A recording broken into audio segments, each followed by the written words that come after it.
Agora, Luiz, você acha que o Rio Performance foi a tua vitrine para você chegar no futebol? Não. Porque você já trabalhava com alguns atletas, mas ali no teu espaço como personal. Sim.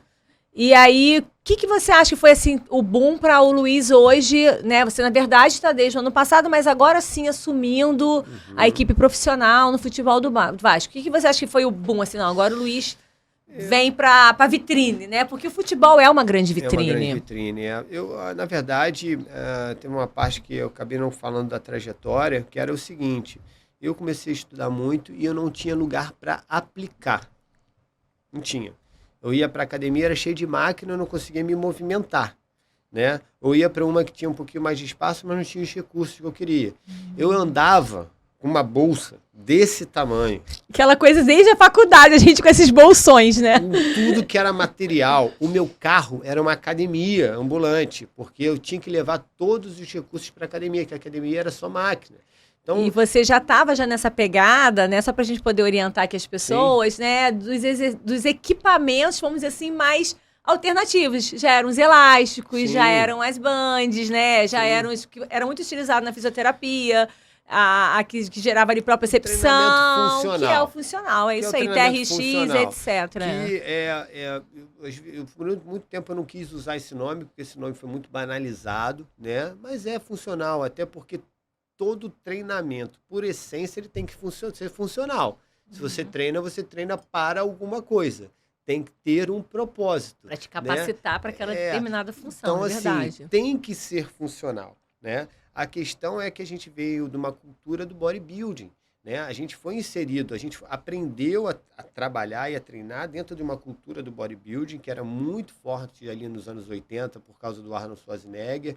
Depois se juntou com a indústria do fitness. Quem nunca treinou na nossa idade, não posso ficar falando, mas um Nautilus gigante, as empresas chegando com muitas máquinas, aquele mercado, aí os alunos encantados, as pessoas entram na academia, elas compram as máquinas, não compram os professores. Eu ia falar isso agora, se você chegasse num lugar e não tivesse com equipamento mais moderno, aquilo ali não prestava. Tu não quer saber quem é o professor, tu quer saber a máquina. Então a gente foi inserido dentro dessa cultura, todos nós profissionais de educação física.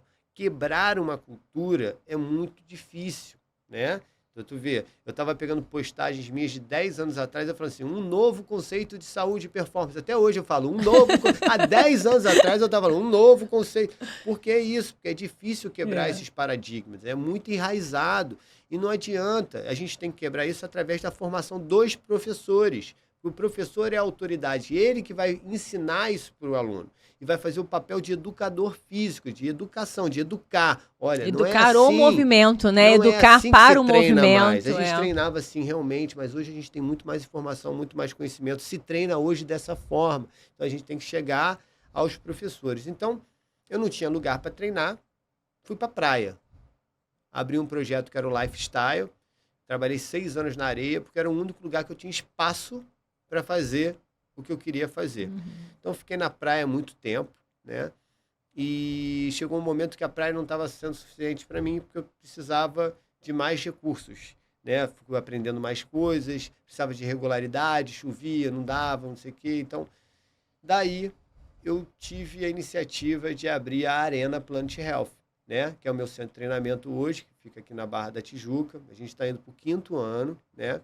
Na Arena Planet Health, eu tive condições plenas de desenvolver o meu sistema de treinamento, que hoje eu chamo de PHS, que é um sistema de saúde e performance, né? A gente não ignora a questão estética, todo mundo tem resultados estéticos maravilhosos lá. Mas é consequência, né? Mas é consequência do desenvolvimento de capacidades Sim. e habilidades físicas, da saúde, da qualidade de vida. Então, a gente tem todo uma programação que proporciona isso para os nossos alunos, né? Desde os alunos que estão iniciando a rotina e aos atletas de alto rendimento e atletas amadores.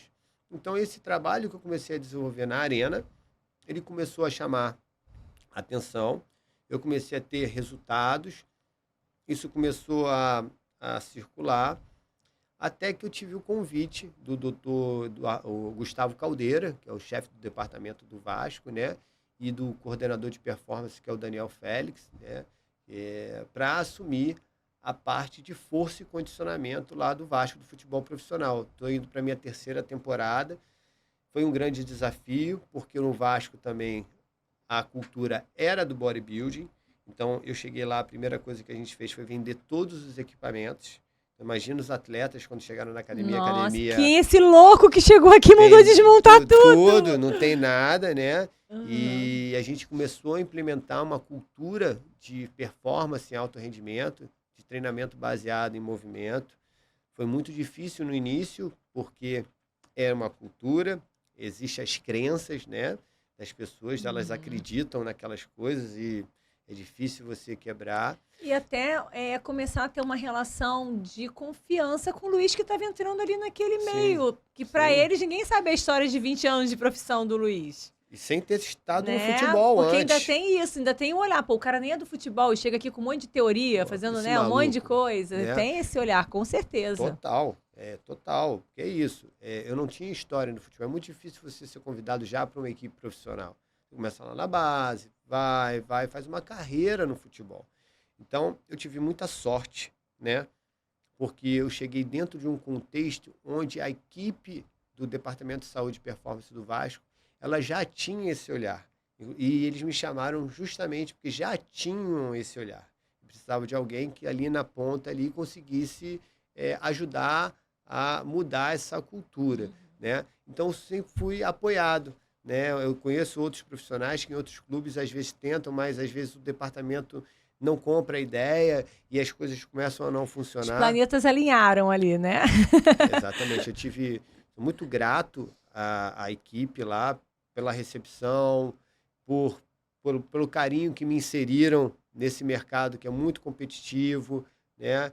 E isso ajudou a gente conseguir implementar esse trabalho.